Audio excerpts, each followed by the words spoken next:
haddaynu intaa ka soo gudubno waynu u nimaadno qodobkii ahaa sidee baa lagu daaweeyaa ama loola dagaalamaa caajiska. waxaynu leenahay haddaynu asbaabtii soo ogaanay caajiska keenaysay dabcan daawadiina waynu garanay. leanna wax weeyaan sababta haddii la garto daawadiina in la helay u badan tahay. maxaa yeelay sababtaasi ayaa la raadinayaa sidii meesha looga saari lahaa. daawaduna waa intaa. haddaynu maalan si muxuu ahaayey deg dega u dul marno asbaabta lagu daaweeyo ama muxuu ahaayey lagula dagaalamo caajiska iyo wahsiga, waxaa ka mid ah aliimaanu alxaqiiqi, iimaan dhab ah oo dhammaystiran oo markaasi camal naafica keena. iimaanku markuu dhammaystiran waa inagii soo sheegno asagaa ku riixaya oo kugu riixaya camalkii, isagaa kugu riixaya shaqadii, isagaa kugu riixaya cibaadaadkii, isagaa kugu riixaya cilmigii naaficaha, isagaa kaa dhigaya ruuxa soo saar leh. waxaa ka mid ah culuwulhimma, ruuxa inuu qasadkiisa iyo himmadiisa iyo niyadiisu inay sarrayso. dad baa marka horeba yacni waxa weeye niyadoodii waxay raadinayaan meel hoose ka dhiga. markiisaba hadafkiisii ujeeddada uu nolosha ka leeyahay waa wax yaroon qiimo lahayn. waa wax muxuu ahaayey nolol yaroo iska basiida iyo muxuu ahaayey waxyaalahan madaahirta iyo muuqaalada adduunyada iyo waxaan macno weynba lahayn baa marka horeba hadaf u ah. marka inuu ruuxu himadiisu sarrayso. hadday himadaadu hoosayso calaa qadri ahli lcasmi taati alcazaa'im, kolba qasadkaagii niyadaadu meeshay gaadhsiisan tahay baa wax lagugu siiyaa. sidaas daraaddeed baa ibnuqayim caleyh raxmatullah wuxuu yidhi labada shay ee wax walba nebigu ku ekeeyey sal lla alay wasalam waa labada qodob ee ducadiisa ku soo arooray.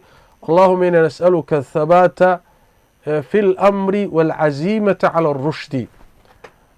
ruuxu inuu leeyahay caziimo saadiqa ah oo musamima ah, caziimo adag iyo go-aan inuu leeyahay waa qodobka xiga waa. himadaadu markay sarrayso oo meel sare laacayso oo wax weyn xaqiiji aada leedahay oo noloshan aad ujeedooyin iyo khaayaad sarsare ka leedahay, haddana waxaa laga maarmaana inaad go-aan adag tahay, inaadan go-aankaagu jilicsanayn. maxaa yeelay go-aankaagu hadduu jilicsan yahay, ilaahay sunankiisa waxaa ka mida bini aadamka markuu wax ku tillaabsado wax doonayo caqabadaa la hor dhigayaa, challenges baa hor imaanaya.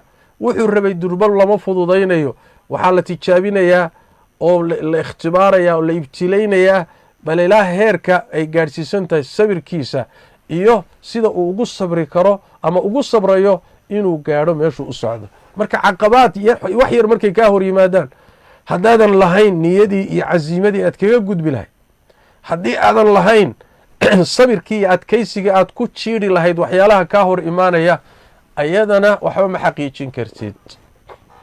cilmi baad doonaysaa inaad barato. mithaal aan soo qaadano, daalibulcilmi baa tahay, waxaad doonaysaa inaad barato culumta carabiyada. naxwadii baad ka bilowday, ajruumiyadii baad ka bilowday. alkalaamu huwa allafdu almurakabu almufiidu bilwadci. markii lagu bilaabayba way kuu bixi weyday, way kuu fududaan weyday, fahamkeedaa kugu adkaaday. haddaad tidhaahdo war meeshani wax kama soo socdaanood isaga dhaqaaqdo, hade waxba ma xaqiijin kartid. sarfigii markaad tagto sidoo kale wax yar hadduu kugu adkay haddaad isaga dhaqaaqdo waxba ma xaqiijin karaysid. wakadalika culuumtii kale, wakadalika masaalixdii kale adduunyada sidoo kale. ruuxu marka wax weeye inuu leeyahay laba qodob. qodobka koobaadi wax weeyaan himo sare inuu leeyahay. midda labaadna himada sare iyo hadafka sare casiimadii uu ku xaqiijin lahaa iyo go-aan adag iyo niyad adag inuu u leeyahay iyo sabirkeedii. qodobka saddexaadii wuxuu yahay ama afaraad annadaru fii xusni caaqibati alcaamiliin. dadkii shaqeeyey oo wax soo saaray oo cilmi dhaliyey oo camal dhaliyey oo taariikhda galay oo muxuu ahaayey adduunkan wax ka tegay, in aad muxuu ahaayey caaqibadoodii iyo ciribtoodii iyo siyarkoodii iyo taariikhdoodii iyo inaad akhrido. kuwii iyaga cagsigooda ahaana sidoo kale inaad caaqibadoodii iyo waxay ku dambeeyeen inaad akhrido. leanna taariikhdu waa muhim. bini aadamka saas daraaddeed baa qur-aanka kariimka ummadihii hore qasaskoodii iyo qisooyinkoodii baa aada qur-aanka ugu badan. waa idinka arkay nebigeenna salawaatu rabbi wasalaamu caleyh siiradiisii baa la qoray, saxaabadii iyo taabiciintii iyo a'immadii iyo culimadii iyo taariikhdoodii baa la qoray. waxa loo qoray wax weeyaan duruus baa ku jirta. halkaa baa waxaad ka baranaysaa markaad akhrido dadka noocaasa iyo siday wax ku soo saareen iyo dadaalkoodii iyo nashaadkoodii, shaki ma laha wax badan baa kaaga baxaya. waxaa ka mid ah oo qodobka shanaad uu noqon karaa firaaqada inaad buuxiso oo wax naafica aad ku buuxiso. waa alxirsu cala annaafic. wakhtigaaga inuu bannaanaado jaanis ha u siinin. haddii wakhtiga aad bannayso ma bannaanaanayee naftu meel kaley kula aadi, wax kalayna ku buuxin oon ku anfacaynin. waa ka nabigeenu yidhi sal lla alay wasalam xadiidka fii saxiixi muslim min xadiidi abi hurayra, ixris calaa maa yanfacuka wastacin billaah. dadaal horta, dadaal la-aan wax lama gaadhee dadaal. haddana waxaad ku dadaalayso ha noqdo wax nafci leh, cilmi naafica, camal saalixa, yani muxuu ahaye mataalib mubaaxoo dunyawiya oo shareecadu kuu banaysay, wax naafica ku dadaal. marka wax weeye haddaadan dadaalinoo wakhtigaagii aadan buuxinin oo aadan khayraad iyo wax wanaagsan ku buuxinin, wakhtigu wax weeyaan asagaa markaasi ku maamulanaya oo ku wadanaya. waxaa ka mid a asbaabta iyada ah in sidaan soo tilmaanayba ruuxu uusan adduunyada iyo dhaldhalaalkeeda israacinin oo uu noloshiisa qaybo ka mida ad aday geliyo. ruuxu siduu kolba u koro iyo qaabku u koro iyo noloshuu ku noolyahay saamayn bay ku leedahay caajiska inuu ka baxo oo wax soo saar iyo himilo yeesho ruux. saas daraaddeed baad waxaa arkaysaan hadda oo mithaalba noqon karayaba adduunka dadka hadda aada u dadaalaya oo aqoontii waxbarashada ku dadaalaya oo inay wax noqdaan doonaya waa dadka baahida iyo faqriga iyo rafaadka ku soo koro waayo. baynamaa dadka caruurta taajiriinta ee tarafka ku kora, ee koolkoolinta ku kora, ee nolol weygoodba gaajo iyo aynan oon iyo rafaad arkin ku koraayay, in ay wax weyn soo saaraan oo nolol adag qaabilaan ma xamili karaan. sidaas daraaddeed noloshaada qayb ka mida geli oo ha noqonin mutanacim un kolba dhaldhalaalka iyo barwaaqada raaca, ha noqonin muxuua isxakame. waxaa ka mid a asbaabtaasi guusha lagu gaadhay ee caajiska lagaga baxo ama lagula dagaalamo inuu ruuxu ahdaaf sare leeyahay oo uu ku dadaalayo siduu ku xaqiijin lahaa. ahdaaf inaad muxuu ahay cilmiga barato, inaad caalim noqoto, inaad ku camal fasho, inaad ummadda u adeegto, inaad daacin noqoto, inaad yani mucalim noqoto, mucalimu lkhayr noqoto, inaad imaam fi diini noqoto. ruuxu ahdaaf sarsare inuu leeyahay, haddana ahdaaftiisi siduu ku gaadhi lahaa waa inuu qorsho iyo balaan u sameeyo. haddana ahdaaftiisii iyo balaankii waa inuu sii qaybiyo oo qayb kolba u fuliyo. maxaa yeeley bini aadanka naftiisu waxay jeceshahay in la maaweeliyo. haddii hal mar lagu sii daayo wixii oo dhan dabeecaddeedu way niyo jabi. waa ka nabigeenu yidhi salawaatu rabbi wasalaamu calayhi, yani wax weeyaan calaykum bima tutiiquun, waxaad kari kartaan uun sameeya. fa ina allaha laa yamalu xataa tamallu. waxaydan kari karin nafta ha saarina. waxoogaa marka waxay u baahan tahay in la sasabo, waxay u baahan tahay nafta bini aadamku in la maaweeliyo. waa caruurta yaryarkoo kale marka muxuu ahay geediga iyo safarka iyo la yahay ayaa waxaan garanayaa baadiyaha markaanu soconno, marka ilmuhu daalo ayaa waxaa laleeyahay geedkaasaan degi doonaa. waxoogaa marka nashaad baa ku gelaya, haddana meeshii marka la gaadho haddana meeshaas wax yar baa inoo laaban. naftu marka waxay u baahan tahay in yani si tartiiba wax loo geliyo. marka ahdaafta aad doonayso inaad xaqiijiso maraaxil ka dhig. mid markay xaqiijiso ku guulaysato kii kale markaasi nashaad bay u yeelanaysaa macnaha.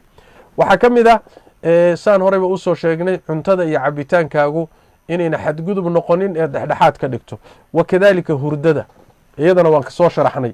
waxaa ka mid ah dadka ahlul ijtihaadka ah ee dadaala ee wax soo saara ee muxuu ahay inaad la saaxiibto. bulshada aada dhex joogto intaad fiiriso dadka kula da-da ama kaa weyn ama muxuu ahay kaa yar intooda wanaagsan ee dadaalka iyo nashaadka iyo waxqabashada iyo wax soo saarka iyo mustaqbalka leh kuwaa ku xidhan oo la saaxiib. waxaa ka mid ah in ruuxu uusan amaanida kaadibka ah inuusan wuxuun waan iska jeclahay waan rabaa oo aan camal lahayn. laa yunaalu alcilmu biraaxati اljasad, cilmi baad madadan doonaysaa nasiino laguma gaadho.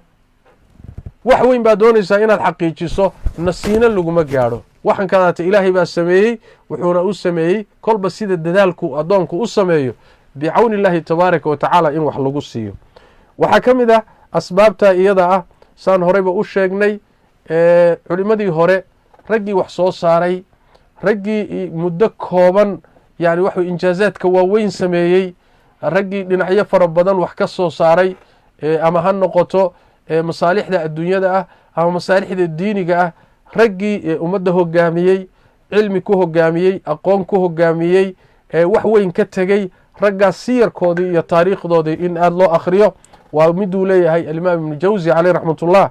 wa min anfaci alcilaaji annadaru fi siyari اlmujtahidiin, daawooyinka ugu nafci badan waxaa ka mid ah dadkii dadaali jiray dhaqankoodii iyo siiradoodii inaad akhrido oo la akhriyo oo muxuu ahay ruux uu akhriyo.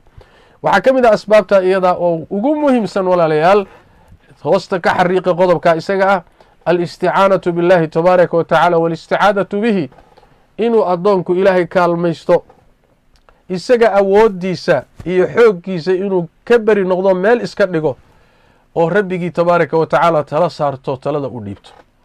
waa kii xadiidkii hadda aan soo marnay nebigula sal ly wasalam ixris calaa maa yanfacuka wastacin biاllaah, hadduusan ilaahay kuu kaalmaynin meel ma gaari karti. nebigeenuna sal ly wasalam ducadiisii saxiixaankii sida ku timid, allahuma inii acuudu bika min alcajzi wاlkasal, ilaahu caajiska iyo wahsiga iyo tabardarada ayaan ilaahu magan kaaga ahay buu nebigu dhihi jiray sal alay wasalam. marka inaad ilaahay magan gasho, rabbigaana kaalmaysato, iyaaka nacbudu wa iyaaka nastaciin. iyaaka nacbud waa ujeeddadii lagu abuuray, iyaaka nastaciinna waa wasiiladii aad ku gaari lahayd. haddaadan isaga kaalmaysanin meel ma gaari karti. laa xawla walaa quwata ila billah wey. marka inaad muxuu ahay arrintaana aad kaalmaysato, xooggaaga keliya aadan isku hadlaynin, dadaalkaaga keliya ha cuskanin, meel laguma gaadho, laakiin ilaahayna kaalmayso tabaaraka wa tacaala oo bari oo isaga magan gal. waxaa ka mid ah oo qodobka 12aad noqon kara in aad jidhkasaan sheegnayba tamaariinta muctadilka ah, yani waxa weye jidhka in la shaqo geliyo, jidhka in la layliyo, jidhka in muxuu ahaaye la dhaqdhaqaajiyo, jidhku inuu shaqo galo, jidhku inuu shaqo galo. mar kastoo jidhka bini aadamka shaqada uu gelaya la adkeeyana waa sii adkaanaya. ruuxba ruuxuu ka adag yahay waa ruuxa jidhkiisa shaqada uu galayo shaqaduu qabanayo uu ka adag yahay waay. sidaas daraaddeed baa dadka inta badan ku soo kora manaatiqda iyo gobollada noloshoodu adag tahay, xagga taya ahaan way ka adag yihiin dadka kale. yani wax weeye ruuxii wuxuu ku koray biyo la-aan, wuxuu ku koray cunto yari, wuxuu ku koray gaajo, wuxuu ku koray oon, asagoo oo dhan wax weye waa ruux adagoo bir a waay. waxay u baahan tahay marka jidhka bini aadamka kolba sidii loo layliyo waay. hadda markaad u fiirsato nebigeenna salawaatu rabbi wasalaamu aleyh iyo saxaabadiisa, yacni noloshii ay ku noolaayeen, noloshay ku dagaalami jireen, noloshii ay diinta ku faafinayeen, iyo markaad deegaamadii iyo say u taalla markaad fiiriso, isma dhahaysid meeshan bini aadan baa sidan ugu noolaan kara. sababtu waxa weeye barbaaridoodii horaaba saa ahaydba, noloshanay ku barbaareen. bal culimmada qaarkood waxay yidhaahdaan in diintan asaaskeedii ilaahay carabta u dooro oo nebi maxamed carabi ka dhigo oo maka ka soo saaro, xikmadda ku jirta waxay ahayd dad adag oo waxay ahaayeen caalamka gaadhsiin kara risaaladan, nolol adagna ku koray. marka waxa weeye inaad jidhkaaga ka shaqaysiiso, nashaad buu helayaa, firfircooni buu helayaa, caajiskaa ka baxaya, wax badan baa kuu qabsoomaya. waxaa ka mid ah asbaabta iyada ah maxaan dhihi lahaa daawooyinka waxaa ka mid a ruuxu inuu habeenkii qaar ka mid a soo kaco oo salaada habeenkii u soo kaco oo siduu u hurdo aan waagu u baryin. xadiidkii abu hurayra fi saxiixayn waa kii nabigeenu lahaa salawaatu rabbi wasalaamu caleyh, ruuxu markuu seexdo habeenkii shaydaan baa 3 guntimood meesha qadaadka ah ayuu 3 guntimood kaga guntaa. markaasuu guntin kasta wuxuu ku shaabadeeyaa oo ku dhuftaa, yacni calayka leylun tawiilun farqud, habeen dheer baa korkaaga seexo. nebigu wuxu uhi sal alla alay wasalam hadduu soo kaco addoonkii, ruuxii hadduu soo kaco hurdada ka soo kaco oo uu ilaahay xuso, guntimihii shaydaanka mid baa furanta. hadduu weysaysto tii labaad baa furanta. hadduu tukado tii saddexaad baa furanta. fa asbaxa nashitan buu nebigu uri sal alla alay wasalam, fa asbaxa nashitan tayiba nafsi. waagu marka wuxuu u baryayaa asagoo firfircoon oo nashaad miidhan ah, oo haddana naftiisu ay fiican tahay, naf faraxsan oo deggan oo xasiloon baa waagu u baryayaa. nashaad iyo shaqo qabo, war xageed wax ka qabataa isagoo leh ayaa waagu u baryayaa. nebigu wuxuu uhi sal alla alay wasalam, wa ilaa asbaxa khabiitha nafsi kaslaan. hadduu habeenkii ruuxu salaada u kici waayo waagu u baryo suu u hurday, nebigu wuxuu uhi sal alla alay wasalam, waagu wuxuu u baryayaa isagoo naftiisu liidato oo caajisan oo rafaadsan oo muxuu ahaaye ee gosha ka kicila oo isaga dhanba isla hadlaya. sidaas daraaddeed aad bay muhim u tahay habeenka qaar ka mid a, khaasatan gelinka dambe oo kale, intaad soo kacdo inaad rabbiga tabaaraka wa tacaala aada la munaajooto oo salaad u soo kacdo oo aad yani wax weeye salaada subax ku tukato. markaasi wax weeyaan nashaad fara badan baad helaysaa macnaha, sida nabigeenu noo sheegay sal alla alay wasalam. waxaan ugu dambaysiinayaa daawooyinka waxaa ka mid a muxuu ahaaye caqliga bini aadamka oo jidhka waxaa maamula qalbiga. caqliga iyo qalbigu ma isku mid baa mise way kala duwan yihiin? waa masale ay culimmadu doodeeda qabaan. laakiin waxaan ka wadaa caqliga hadduu caajiso jidhkuna waa la caajisaya. waayahan dambe waxyaalaha qeyb ka qaadanaya waxaa ka mid a caajiska ina haysta iyo wahsiga waxa weeyaan miidiyaha qeybka ah. teknolojiyada iyo taqaniyaadkan wakhtiga intiisa badan inaga qaatay oo muxuu ahaayey boqolka nooc leh, social mediaha leh, muxuu ahaayey qanawaadka fadaa'iga a leh, noocyadan kala gedisanee hadda arlada ka batay ee bini aadamkii ku furan, oo ruuxii uu mar walba ku jiro, mar walba uu ku mashquulsan yahay, waxay keenaysaa ruuxa caqligiisii iyo maskaxdiisii inay daasho, waxaan macno lahaynna ay ku daasho, waxaan midha soo saaraynin oo aan natiijo lahaynna uu wakhtigiisii ku lumo. sidaas daraaddeed teknolojiyada wixeeda aan naafica ahayn, miidiyaha wixiisa aan naafica lahayn, macluumaadka ka socda wixii aan nafci lahayn, wakhti badan layaan laysaga bixinin. maxaa yeelay halkaa haddii wakhtigaaga intiisa badan galo wax soo saar ma yeelanaysid, bal waxaa laga yaabaa inay ummado kale kugu shaqaystaan. maskaxdaadiiba ummado kale u adeegaysaa, qolyo kalea kugu shaqaysanaya, wakhtigaagii ummado kalea haysta. see wax ku soo saari marka? seed wax ku gaadhi? seed ujeedooyinkaa ku xaqiijinay? marka waxa weeye waa in xilli yar oo kooban oo aad wax nafcile ka raadinayso, war aad u baahan tahay, macluumo cilmi ah, yacni wax weeyaan xidhiidh mubaaxa oo kooban, intaa waxaan ka ahayn waxaa loogu talagalay ama wuxuuba inagu hayaa wax weeye inuu masaalix fara badan oo adduuniya aakharaba ina seejiyo. waxaan ku gabagabaynayaa, warka waa idinku dheereeyey, ilaahay tabaaraka wa tacaala towfiiqda hayna waafajiye. muxuu ahayey in aada loo dadaalo oo runtii mujtamacaadkeennu inay wax soo saar badan yeelan waayaan maanta, dhallinyaradeennuna wax soo saar yeelan waayaan, odayaasheennina ay wax soo saar yeelan waayaan, maanta waxaa asaas u ah oo aynu dhammaanteen noqonno ummado kaleeto dulsaar ku ah, ummado kaleeto daba socota shay walba. yacni wax weeyaan adduunyadeennii iyo masaalixdeennii ummado gacanta loogu hayo oo sidii ilmo yar afka wax loogu shubayo oo iyagu laysuu fi lciir walaa fi nafiir, meelna aan ku tirsanayn. sababta keenaysa wax weeyaan waa cajziga iyo wahsigaas iyo muxuu ahaye wax soo saar la-aanta iyo natiijo la-aanta iyo wakhtigeennu intiisa badan meel cidla ah ku baxaya. ilaahay towfiiqda hayna waafajiyo. ilaahayna tabaaraka wa tacaala waxaan weydiisanaynaa cajziga iyo kasalka iyo wahsiga iyo cagculayska inuu ilaahay tabaaraka wa tacaala inaga qabto. shaydaanka iyo nafta amaarada ah ee waxyaalahan asaaska u ahna ilaahay sharkeeda tabaaraka wa tacaala inaga sarfiyo, sida ilaahay ba inoo baray tabaaraka wa tacaala suurad kaamil ah oo qur-aanka ka mid ah. labadaasi in magangeliyadooda ilahay inaan ka magan galno ayaa ilahay inagu baray tabaaraka wa tacaala. waa suuratu nnaas waay. iyada dhan waxay ka hadlaysaa yani shaydaanka wax waswaasiya oo jin iyo insi ah. culimada qaar waxay leeyihin insigu waxa laga wadaa naftaada kugu jirta, jinka waabaa la gartay waa shaytaankee labadoodana nabigu sal alay wasalam waa ka xadiidkiisa ku kulmiyey acuudu bika min shari nafsi wa min shari shaytaani wa sharakihi ama shirkihi marka wax weeyaan ilaahay nafta sharkeeda iyo shaytaanka sharkiisa iyo waxyaalaha kale sharka lahoo dhan ilaahay tabaaraka watacala haynaga badbaadiyo ilaahayna tabaaraka watacala aafaadkan socda iyo cudurkan adduunka halakeeyey oo in badan oo ka mida u dhinteen in badanna hadda u jiifaan in badanna cabsidiisa ay qabaan ilaahay naga badbaadiyo oo ilaahay naga samata bixiyo tabaaraka watacaala intii u dhimatay oo muslimiintana ilaahay u naxariisto inta u jiiftay u xanuunsanaysana ilaahay tabaaraka watacaala xanuunka ha ka qaado waad mahadsantihiin ilaahay baana mahad dhammaanteed iska leh hada wabillahi towfiiq wsala allahuma wslam wbaaraka calaa nabiyina muxamed wcala alihi wasaxbi waslem